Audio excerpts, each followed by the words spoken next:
think you can get away with signing evil deed without paying the price? Or maybe you're the beast trying to curse and kill them in Hollow Pact. And today we'll be teaching you how to play Hollow Pact, game designed by Elon and Aaron Meeple, Tyler Eckstead, Alban Larson, Dylan Farrell, Rathel Servant and Assar Peterson, and published by Studio Meeple. And do check out the link to the project page in the video description below. And hi everyone, it's Stella. And Tarrant from Meeple University. And hey, if you enjoy this video after watching, like, comment, subscribe, you know what to do. Alright, let's get to the classroom. At the time of recording, Hollow Pact is a game in development, featuring semi-cooperative scenarios which play out between wretched humanoids known as scoundrels and a terrifying beast.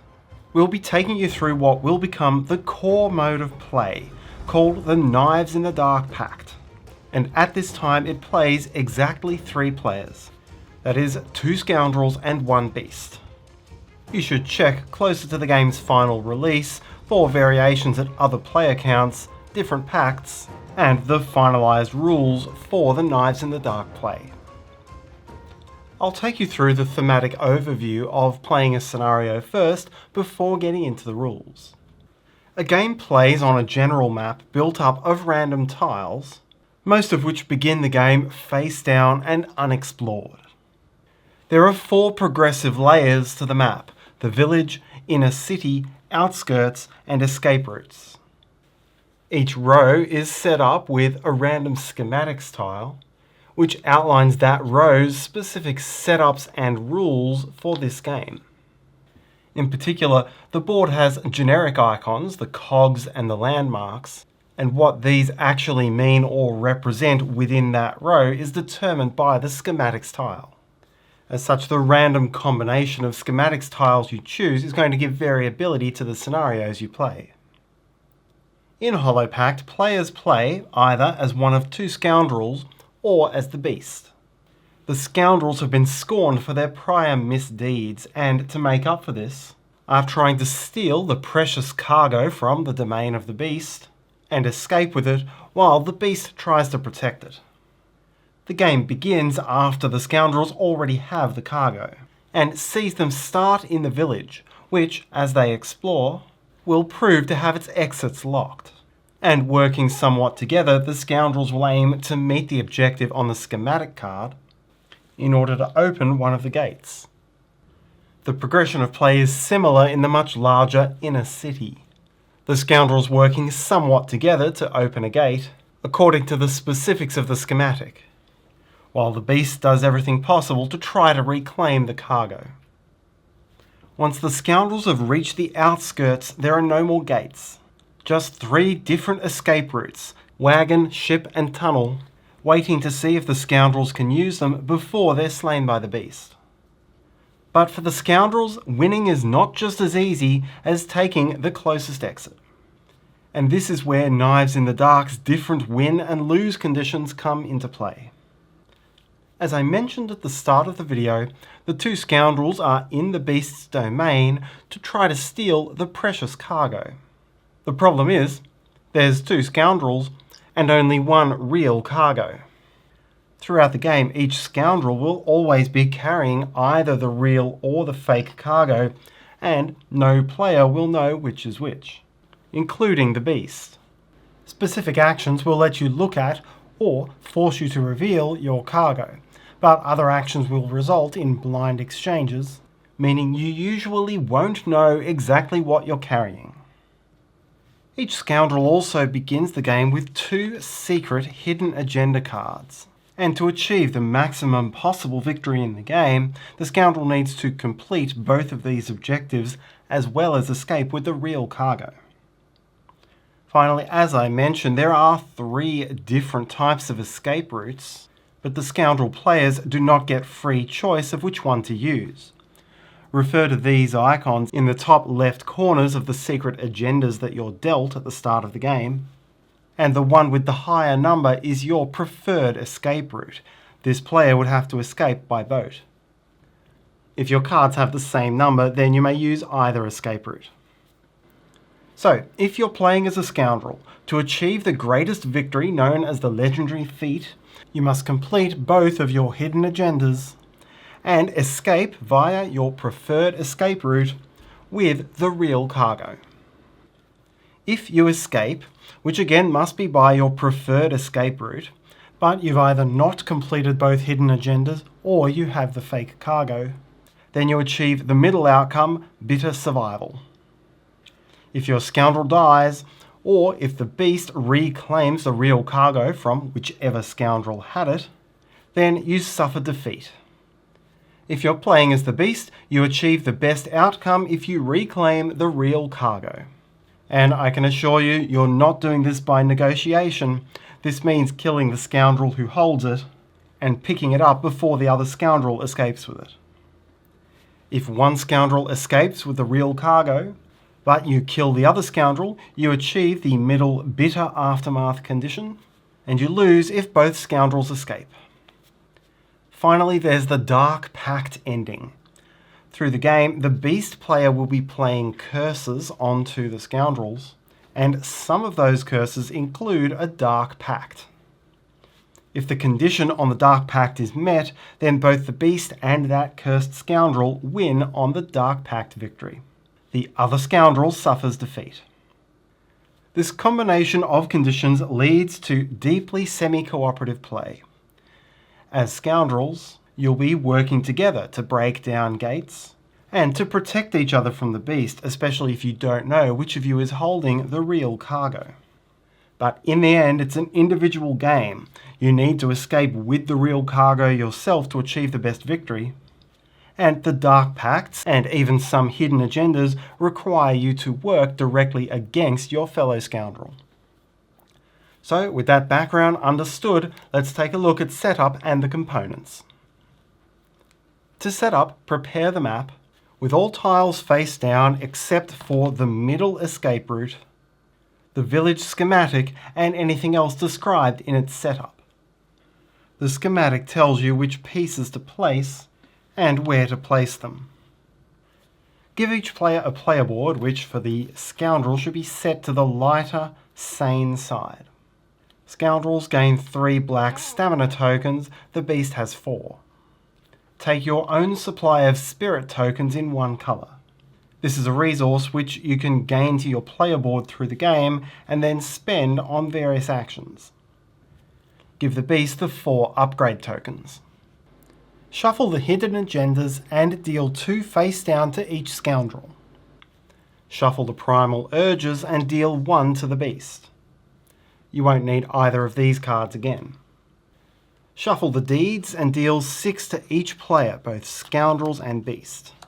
And place the rest in a deck in the central area. You'll also have decks of curse cards and remnant cards, and for the remnants there'll be 4 laid face up, 1 beside each of the terrain type tokens. Leave space for a discard pile for each of these 3 types of cards, and whenever the deck is empty, you'll shuffle the discard pile to a new deck. Also in the central area, place the 4 ritual tiles and other tokens, the temporary stamina, wounds, broken bridges, and other tiles which will go on the map. The exception is the stress tiles. Ranging from 0 to 3, these are mixed in the cloth bag. To randomise starting cargoes, the scoundrel players close their eyes while the beast player puts each cargo in a cage. Then the beast player closes their eyes while each of the scoundrels chooses a starting cage. That way, no one at the table knows who has what. The player to the beast's left takes the first player marker, and you're now ready to play. Hollow Pact is played in rounds, and each round is played in any number of turns, starting from the first player and going clockwise around the table. Whether you're playing as scoundrel or beast, your turn will be resolved in a very similar sequence. Firstly, at the start of your very first turn in each round only, you'll check to see whether you get to resolve the effects on any ritual tiles. Then, for the rest of your first turn, or as the entirety of all subsequent turns, take 2 actions from those listed here. You'll continue taking turns round the table 2 actions at a time. Then if you take only 1 or no actions, you pass. This ends your round and you resolve your end of round steps. This is where you'll gain a lot of your spirits, as well as reset for the next round. And if you were the first player to pass, you take the first player token for the next round. Continue taking turns around the table, skipping over anyone who's passed until all players have passed. So now let's go through these steps in detail. You won't have any rituals in the first round, so I'll begin with how you take your actions. There are two main resources you'll spend for actions, stamina and spirit. Stamina, when spent, is moved to the right-hand side of your bar, and you'll get it all back at the end of the round. Spirit is spent from your board to your supply unless otherwise stated. Your actions have three main sources. There are the abilities on your player board. Pay the printed cost. This would be 1 stamina, 2 spirits, or nothing. Then resolve the ability. Each player board ability can be resolved at most once per turn. There are actions from the main board. If you're in a space corresponding to an action on the schematic tile, again pay its cost to resolve the effect. Landmarks can be triggered once per turn, but multiple times within the same round. And you'll take actions by playing the cards from your hand. Move it to its discard pile and pay the stamina in the top left corner. In this case, ignore the spirits shown. This is never part of the cost when playing a card. Both scoundrels and beasts will use the deed cards, and there are 2 actions printed on each card. The white action is for the scoundrel, and the black action is for the beast. If the beast's action shows the word offer, then the beast chooses one of the scoundrel players, and that player chooses which half of the action will be taken. Scoundrel players may hold remnant cards. These have only a white action, so they're only for the scoundrels. Curse cards are held only in hand by the beast player. They may have both a black and white half, and I'll come back to those later. Any card that has this icon in its top corner is not played in the conventional way during your turn. Each of these is a response card, which can be played at any time, in or out of turn, when the trigger on the card is met. So now let's look at some specific types of actions. Many abilities will allow you to move, which means to move your mini along a single path to a nearby location. Multiple characters, whether scoundrel or beast, can freely occupy the same location. For other game purposes, any location connected by a single unbroken path to where you are is considered nearby, as is the space you're currently in. There are 3 special types of path movement. If a path shows a bridge, then when you move across it, you break that bridge, thereby severing that connection and meaning no one can move across it again. Many paths have mist. When a scoundrel moves across mist, draw a random stress token from the bag and place it on the player board. The stress value contributes to whether your scoundrel is sane or insane. Beasts never deal with stress, and when a beast moves through mist, the player must spend a spirit on top of the standard action cost. The third is a path to an undiscovered district, and when you follow that path, reveal the new district, follow it through, and perform any setup steps as required on the schematic. A scoundrel who goes into the unknown gains 1 stress token, while the beast already knows the area well and suffers no penalty. Scoundrels can avoid the negative effects for all 3 of these movement types by using the sneak move instead of the standard move. So when sneaking, you gain no stress and you break no bridges. The beast has no sneak movement, so it must always spend a spirit to walk through mist. Movement also occurs through the use of shove.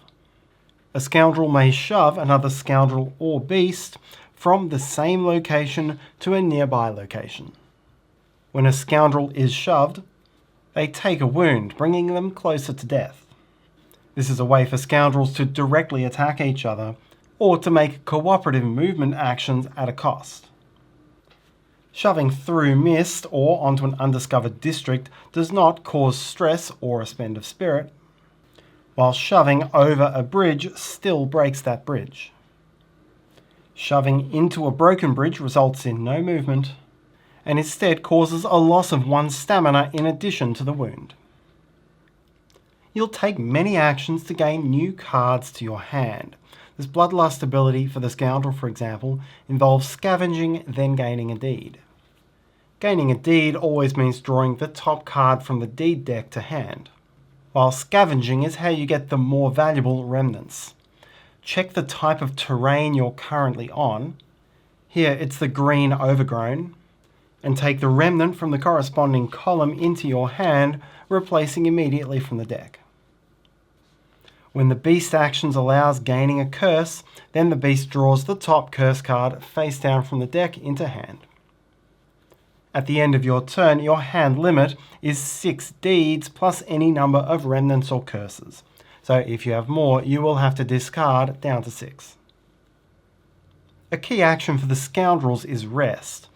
This gives you a way of gaining several deed cards at once, and when you rest you may secretly look at your own cargo.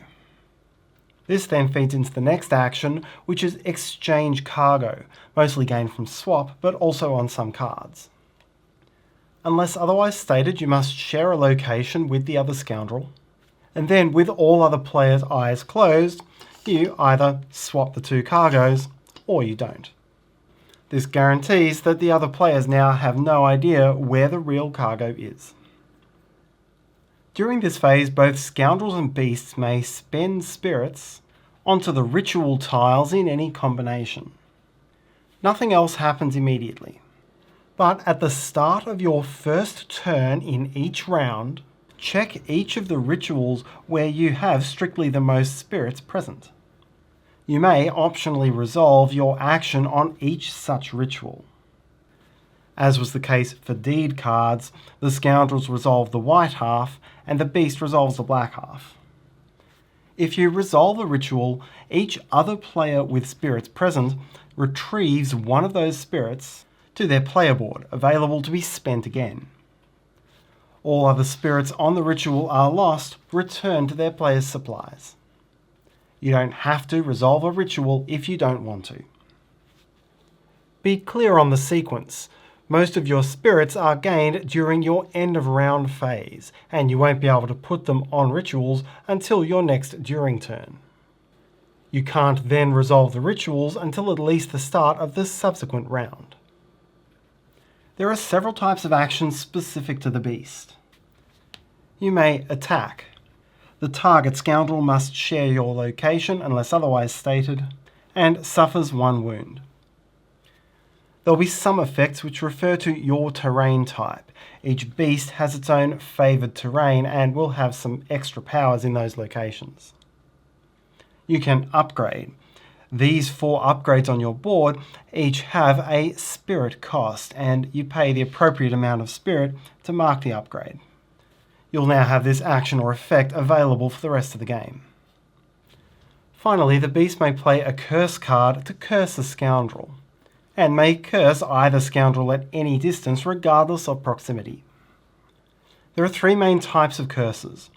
A response curse is resolved once, applying a negative effect to the Scoundrel it's played on before it's discarded. The other 2 types of curse show a white box, and these are lasting curses. When one is played, it goes in front of the Scoundrel and stays there. A Scoundrel can have no more than 2 such curses. These either will or will not be Dark Pacts. If it's not a Dark Pact, there'll be some sort of ongoing negative effect, either a passive effect or something that resolves in your end of round phase. If it is a Dark Pact, then there'll be some sort of passive effect and a new win condition. Each such curse also has a white dispel box, and this is a way for the Scoundrels to get rid of the curse. The Scoundrel resolves the effect in the box to discard the curse, and this does not consume one of the 2 actions on the Scoundrel's turn. In the case of some Dark Pacts, the dispel effect belongs to the non-cursed Scoundrel, giving them a way of breaking that pact that they're not a part of. Once you've passed, you move to your end of round, and the first step of this is to plead with one card, meaning that you discard it from hand to gain the number of spirits shown in the top left corner. Also now gain 1 spirit for each unspent stamina. Resolve any negative effects from things like fire and curses. Then replenish your stamina. Yellow stamina is temporary. Anytime a card tells you to gain stamina, you use these. And if the effect says to gain stamina for the next round, place it outside the bar when you gain it. At this point of refreshing, discard any temporary stamina that you had from that round and add any of your new temporary stamina to the bar. Discard down to 6 deeds if needed and play passes to the next player. Through the game, scoundrels need to manage their health and sanity. For health, scoundrels accumulate wounds and will die at the end of the round if they have as many wounds as health. For sanity, scoundrels will gain random stress tokens from the bag, and many effects allow you to remove a stress token which lets you take the one of your choice. This includes if you end your round in a sanctuary location. When you're on the light side of the board, you are sane, but as soon as you have stress equal to or above the sanity value on this side of the board, flip your board over to become insane. On this side, you have a new and more powerful set of player board abilities. Although note that each named action can still be taken only once per turn. For example, if I ran once while sane, I can't now run on the same turn while insane. If your stress drops back to or below this value, you go back to the sane side. But if you end your round with at least as much stress as shown here, then your scoundrel dies. When a scoundrel dies, the player suffers defeat. Their mini is removed, and their cargo is dropped, still in its cage, on the space where they died. Now the race is on, because if another scoundrel gets there first, they may pick it up, and now hold both, guaranteeing that they have the real cargo. But if the beast gets there first, then reveal the cargo, and if it's the real one, then the beast retrieves it. Both scoundrels lose, and the beast has a legendary victory. If everyone is present at the time of death, it's the other scoundrel who takes the cargo, not the beast. I'll now take you back to the progression of the game, and this builds on what I went through during the very beginning of the video. I won't take you through every schematic card, but I'll take you through a couple to give you the kind of idea of the sorts of things you'll find. These mostly resolve through the use of these cog tokens. These are a generic token. They represent thematically whatever the schematic says. Here, for example, each cog is a part of the map to the exit of the village. As you reveal each of the districts, the cog gets placed on the location showing the cog. Regardless of schematic, a scoundrel who shares a location with a cog can pick up that cog.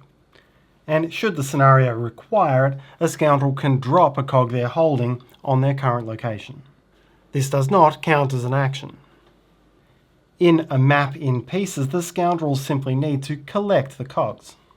And once the third one is taken, whoever took it decides which of the 3 gates is opened. The first inner city schematic is called the explosion, and in this one there's a cart on the first district and the cogs represent explosives on the other 2. Players need to pick up and deliver the explosives to the cart, or push the cart towards the explosives, before ultimately ramming the explosive-laden cart into a gate to blow the gate apart. Meanwhile, these districts begin on fire, and the beast gets to add more fire to the board at the end of each round, and the scoundrels will suffer wounds if they end their turn on a location with fire. The scoundrels' focus may shift at the outskirts, since at this point they'll need to find their preferred escape route, jostle to be the one with the real cargo, and finish their hidden agendas if they haven't already. A hidden agenda is revealed and resolved as soon as the condition on it is met. And note that many of the objectives will shift depending on whether you're currently sane or insane. Sometimes you'll want to go to the insane side because that better suits your agenda.